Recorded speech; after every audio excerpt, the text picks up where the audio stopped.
Kinumpirma ng opisyal ng Czech Republic na totoong nahuli at nadetain sa kanilang bansa si dating Congressman Zaldico bago nakalaya.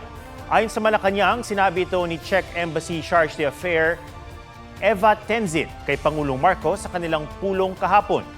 Patipid daw ang paliwanag ni Tenzin dahil sa sinusunod nilang international, European at national laws.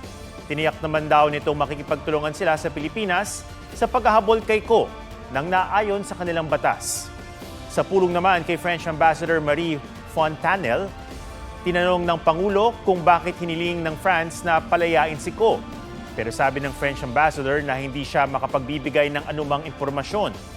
Sa impormasyong nakuha ng Foreign Affairs Department sa France sa gaya ng asylum petition, si Ko.